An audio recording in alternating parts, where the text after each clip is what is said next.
अगस्त 2004 में युद्धग्रस्त इराक में 1 दर्जन नकाबपोश बंदूकधारियों ने फ्रांसीसी पत्रकारों जॉर्जेस मालब्रूनोट और क्रिश्चियन चेस्नोट की कार का रास्ता रोका और उनका अपहरण कर लिया। फ्रांसीसी खोजी पत्रकार अपने सीरियाई ड्राइवर के साथ बगदाद से नजफ की यात्रा कर रहे थे। ड्राइवर को नवंबर में रिहा कर दिया गया था, लेकिन कतर द्वारा उनकी रिहाई के लिए बातचीत करने से पहले फ्रांसीसी पत्रकारों को 4 महीने तक इराक में छायादार इस्लामी सेना की कैद में रहना पड़ा। यह बंधक बनाने के पहले मामलों में से एक था जिस पर कतर ने बातचीत की थी, जो अब एक पूर्ण पेशेवर बंधक वार्ताकार है। उनकी रिहाई सुरक्षित होने के बाद जॉर्जेस मालब्रूनोट और क्रिश्चियन चेस्नोट की कहानी और अधिक दिलचस्प हो गई है। दोनों बातचीत के लिए कतर के आभारी थे, लेकिन वे छोटे देश की समग्र भूमिका की जांच करने के लिए दृढ़ थे। वे जो लेकर आए वह विस्फोटक था। अपनी पुस्तक द कतर पेपर्स में मालब्रूनोट और चेस्नॉट ने डेटा और जमीनी दौरों के साथ दिखाया कि कैसे कतर मुस्लिम ब्रदरहुड को वित्त पोषित कर रहा था, जिसे उसके अरब पड़ोसी आतंकवादी संगठन मानते थे, और पूरे यूरोप में 140 मस्जिदों, इस्लामी स्कूलों और केंद्रों की एक परियोजना थी। मालब्रूनोट ने कतर की बंधक वार्ताकार भूमिका पर भी सवाल उठाए। वे जो सुझाव देते हैं वह तेल से समृद्ध छोटे अरब राष्ट्र का दोहरा खेल है, जिसने विश्व स्तर पर अपना प्रभाव फैलाया है। विस्तृत धुएं और दर्पणों के अपने खेल के माध्यम से कतर ने कई वार्ताओं में सबसे आगे की सीट ले ली है। भारत ने अपने 8 पूर्व नौसेना कर्मियों को कैसे मुक्त कराया?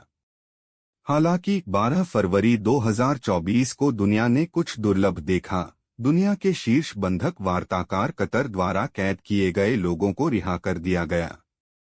भारत के लिए एक बड़ी कूटनीतिक जीत में कतर में मौत की सजा पाए 8 पूर्व भारतीय नौसेना कर्मियों में से 7 को भारत वापस लाया गया। कुछ अकल्पनीय सूत्रों के मुताबिक जहां कतर के अमीर शेख तमीम बिन हमद अल थानी के साथ प्रधानमंत्री नरेंद्र मोदी के समीकरण ने अहम भूमिका निभाई, वहीं नई दिल्ली की पिछले दरवाजे की कूटनीति ने आखिरकार नौसैनिकों की रिहाई को संभव बना दिया। 12 फरवरी को रिहा हुए भारतीय नागरिक देहरा ग्लोबल के साथ काम करते थे।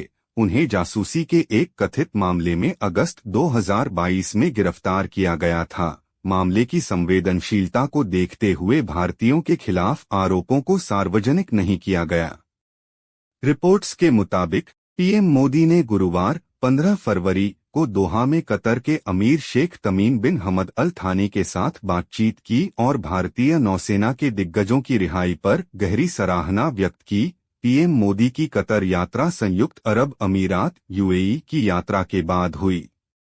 कतर प्रमुख बंधक वार्ताकार। कतर एक छोटा राज्य है, भारत से लगभग 284 गुना छोटा।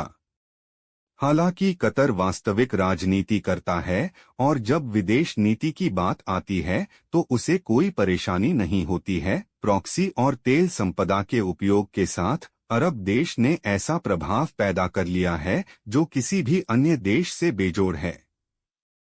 यह दुनिया का शीर्ष बंधक वार्ताकार है। यह भूमिका कतर ने बहुत चतुराई से निभाई है। इसका स्थान भी एक आशीर्वाद के रूप में आया है। यह सुन्नी ईरान और शिया सऊदी अरब के बीच स्थित है। ये 2 देश हैं जो मध्य पूर्व पर नियंत्रण के लिए कड़ी प्रतिस्पर्धा करते हैं। कतर ईरान के साथ एक प्रमुख तेल और गैस क्षेत्र साझा करता है, जबकि इसकी एकमात्र भूमि सीमा सऊदी अरब के साथ है। कतर ने हमास और तालिबान के कार्यालयों की भी मेजबानी की है और बढ़त हासिल करने के लिए उन संबंधों का लाभ उठाया है।